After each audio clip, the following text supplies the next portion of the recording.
Hello, second graders, and welcome to reading. Today, we're going to talk about understanding stories and texts that we read. Sometimes we read something and we know what all the words are, but we're still not quite sure we understand what's happening.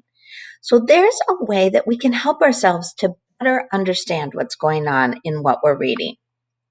That's by reading multiple times. In order to really understand something, you need to read it 3 times. Read number 1, find the topic, have fun. Read number 2, ask where, what, when, who.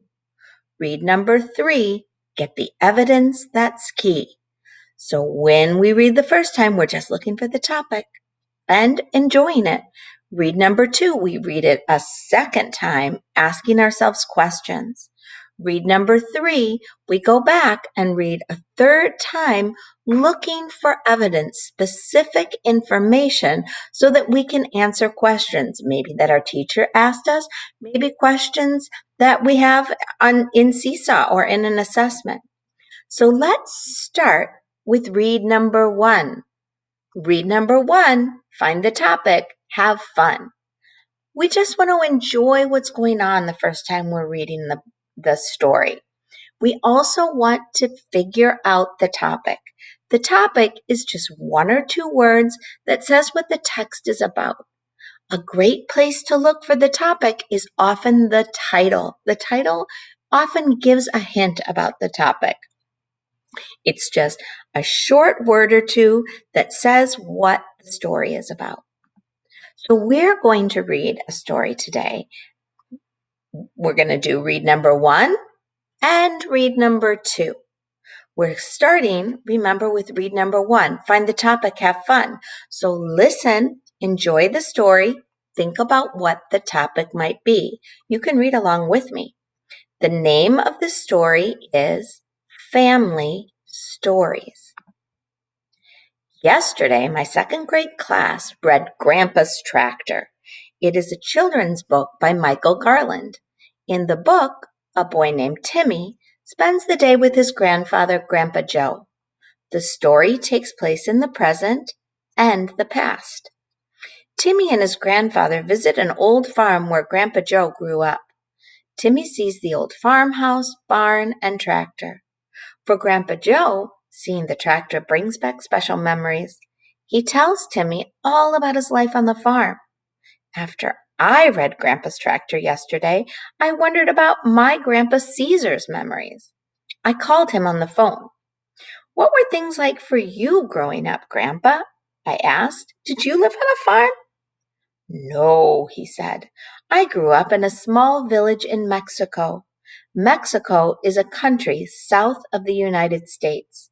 My parents worked on a farm where they picked vegetables, Grandpa told me, but I went to school in the village. When I was 7 years old, my family moved to the United States. My grandfather's life as a boy was different from the grandpa's in the book. It was also very different from my life now. So we read the first time, read number 1, find the topic, have fun. I hope you did have some fun hearing that story. Now we're going to share our ideas about the topic. What is just a word or 2 that says what this was all about? Stop the video and share with your class. Great thinking. Yeah, the title to this text really kind of helped. Family Stories. That tells us what it's about. That's the topic. Now we're ready for read number 2. Read number 2 takes a lot more thinking. We are asking questions. Where, what, when, who. So to do read number 2, we're going to go back to each paragraph again. Ask ourselves questions so that we really understand what happened in that paragraph. And we're not going to move to the next paragraph until we're sure we understand what the paragraph before is mostly about. So you're going to stop this video and read the paragraphs and ask and answer questions with your teacher. Make sure that you understand what's going on in this book. Great job, second graders. Today we learned that we can really understand a book if we read it 3 times. Read number 1, find the topic, have fun.